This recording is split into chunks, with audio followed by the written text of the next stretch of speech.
Perfect.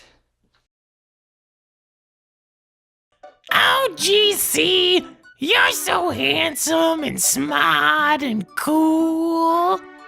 Yeah, you're great. You're really funny and talented too. We'll hang out with you anytime you want. Oh, you guys. You're pretty great too. Thanks for stopping by today. No problem. We were gonna watch more G.I. Joe today, but you don't watch that show. So we decided everyone could have much more fun if we did something else. Yeah, we're not a bunch of loser shitheads that wouldn't invite you just because you didn't want to watch as many cartoons growing up. Hey, you guys want to help me film something for an episode next week? Of course. What are friends for? We'd be pretty bad friends if we didn't help you out when you asked. You guys are the best. Especially since you rarely ever ask for anyone's help, which is because you're so cool and clever. Yeah, and you like to help everyone. You're always so selfless and kind to people and never ask anything in return or ever bring it up. It's too bad no one you know has any concept of fucking gratitude or decency to spend 10 minutes helping you when you need it most. They just want to watch cartoons.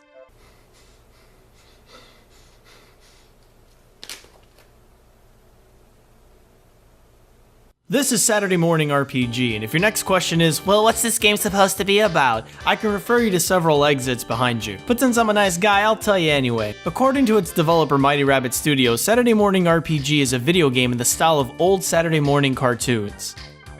Older. There we go. As someone who grew up with a routine of waking up early weekend mornings to watch cartoons, when Saturday morning winds up in the title of something, it tends to draw your attention. And considering it's the summer, I figured, when better to play this game than the time of year when the only thing that mattered to me as a kid was watching cartoons? Well, that and video games. And books. Summer homework. That one year when I thought my next door neighbor was hot. But is Saturday Morning RPG an homage to the memories of our childhood, or is it just a cheap ripoff trying to cash in on our nostalgia? Let's find out. Now, according to its Steam page, the game is separated into actual episodes, just like in Saturday morning cartoons, and it's designed so that you can play any episode in any order, just like in Saturday morning cartoons, and you won't lose any important plot points or information, just like in any Saturday morning. But I'm going to start with the first episode in the event that this isn't the case. You know, precautionary measures and all that. It begins in a dream where our main character, Marty, is confronted by the evil Commander Hood, who has kidnapped Samantha, Marty's love interest, and plans to force her to marry him. Before I can start to think about the implications of a dream involving his girl crush and a man with a name that sounds like a euphemism for penis, Marty engages Commander Hood in battle and is promptly bodied by the lowliest of henchmen. After being left in his own dust, Marty is visited by a floating man called the Wizard, who gives him a magical notebook. With it, Marty can channel magic through everyday objects to create powerful spells. After being bestowed this power, Marty demolishes those same henchmen and now has to catch up to Commander Hood, beat his subordinates, and save Samantha. That's right, I'll blow through waves of enemies, like these lizard guys, and these lizard guys, and these lizard guys. I'm starting to notice a pattern here. You would think a man with a name like Commander Hood would invest in different kinds of soldiers, or at least soldiers with more intimidating walks. Hey there, sailor! Anyways, after blasting through a bunch of lizard men, I reach a bridge that is being guarded by one of Hood's captains, Madeline, and she challenges me to a battle. And she's the easiest mini-boss I've ever fought. Let's continue. After busting through a few more squads of enemies and grabbing these jerk guys for an optional quest I picked up along the way, we come across a cave and after a little bit of exploring, find a computer that asks for my help in shutting down an ongoing download. It's a reference. After helping the computer out, I leave the magic cave and continue on my way until I'm face to face with Skellabor and his fierce hound, the Pink... Ooh. You know, it doesn't matter whether I'm playing a game about murder or children's cartoons. Dick jokes. Sometimes I don't even have to make them. But sadly, he goes down without much of a fight as well, and Commander Hood a little ways after isn't too tough either. Kind of anticlimactic, really. Then Marty gets woken up by his friend to discover the notebook resting on his lap. But even worse, he's late for school! Are you telling me that it's 8:25? Precisely. Damn. I'm late for school. Yeah, seriously, the guy's name is Marty, he rides a hoverboard, and he looks like he's in his early 20s, but he's in high school.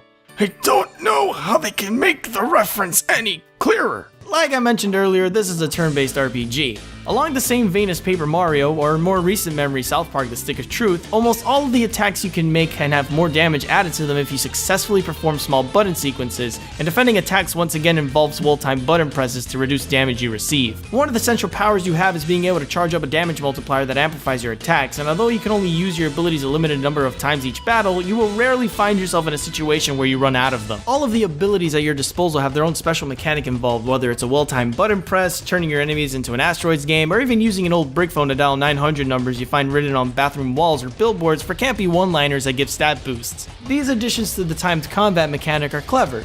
It expands a player's options without getting too complicated, and there's a small level of enjoyment from doing them well. You can find more items or buy them from vending machines to get different powers, and you'll quickly find your favorites among them. But by no means does it make up for what is otherwise a pretty bland combat system. There's no challenge or encouragement to the player to come up with better ways to defeat their enemies because none of the enemies are mechanically different. I've always said the most important way to make combat compelling in an RPG is to create enemies that are capable of disrupting your rhythm. Now follow me as best as you can, because the metaphor I'm about to use might not be a good one. You see, battles in turn-based RPGs need to feel like a set of dances with a player and his enemy as the dancers. To showcase the dancer's talents, each song needs to have a different tempo, it needs to bring different kinds of rhythm, and the dancers have to be able to change their roles in between songs. Sometimes the player leads and sometimes they follow. Sometimes the battles are about being the character with the strongest attack, and sometimes they're about good timing or knowing who to attack first. In this game, almost all of the enemies can be swapped out for another dancer, and the dance is always the same. We're never forced to come up with a new strategy in order to win, so we get bored with the people we're dancing with. Wait, what am I talking about again? But for me, that isn't as much of a deal breaker as is the terrible sticker scratching mechanic. Every battle starts with a very simple shake the control stick style minigame that scratches the stickers on your notebook to provide bonuses during the fight. To get all of the bonuses, you have to shake the control stick very fast and very hard. Now any sane person would just say, I'll get a couple of them, I don't need to wear myself out. But I know, and you know, and Jerry knows that when that prompt comes up, get it! Get the stickers! Ooh yeah! Episode 2 is titled Hoodwink, and it opens up at Marty's school, Shadow Valley High. The first thing we've got to do is get to Marty's locker, but it's being blocked off by the resident bully, Billy. And Billy belligerently bumps Marty backwards into the backyard bake sale being held and challenges him to a battle. Obviously Billy goes down, but the sore loser pushes Marty into the bake sale stand. Marty accidentally hits a secret lever that activates Commander Hood's Death Laser Robot. The second episode's environment is much bigger than the first. Thankfully, it takes full advantage of the space and offers plenty of side quests on the way to your main objective. Rescuing school pets from their cages to deliver them to a toilet, find a plunger for some poor sucker stuck in the bathroom, oddly not related, and even fighting an evil robot lunch lady with food puns. The map itself wraps around nicely and backtracking is almost a non-issue. Your main quest is marked by a red arrow and side quests are marked by blue arrows, which is convenient because players who want to explore can easily avoid areas that advance the plot, but players that just want to do the main stuff can make a beeline towards it. Speaking of which, with the imminent destruction of Shadow Valley on the horizon, Marty finds his super genius friend, Matt or some shit, he's not that important, who tells him the controls for the super mega death laser is located inside the school's gym. Fighting through collapsed classrooms, evil propaganda, dirty lunchrooms, and color coordinating soldiers of evil, I make it to the gym and stand face to face with twins. And hey, guess what? They suck. These boss battles are really boring. After we take down the twins, we meet Private Johnson, a special group that takes down Commander Hood on a weekly basis. Do you get the references yet? Do you need me to help you out with the references? Do you need me to point them out for you? I can point to I can draw a diagram for you maybe. Also, Private Johnson, Commander Hood, you gonna try to convince me this wasn't an intentional naming scheme? It's dicks. Everything is dicks. H.R. Geiger had disciples and they're haunting me. Anyway, they invite Marty to join their crew and even offer him his own secret base. Naturally, he accepts and the episode closes. We make our way to episode 3 and, well, it's the Transformers episode. There's really no other way to put it. Totally Not Optimus Prime is talking to the students about not doing drugs when Totally Not Megatron busts a move inside the gym. The bad bots decide to attack the town's dam in order to steal its energy, and Marty throws down to stop them. This episode introduces the hoverboard. Wait, what? Anyway, Marty's mission this time around is to get to the dam and save the town once again. Take a side quest here, and another here, and another here? Whoa. Oh, oof. There's a lot of stuff going on. Hold on a minute, can I go back into the school?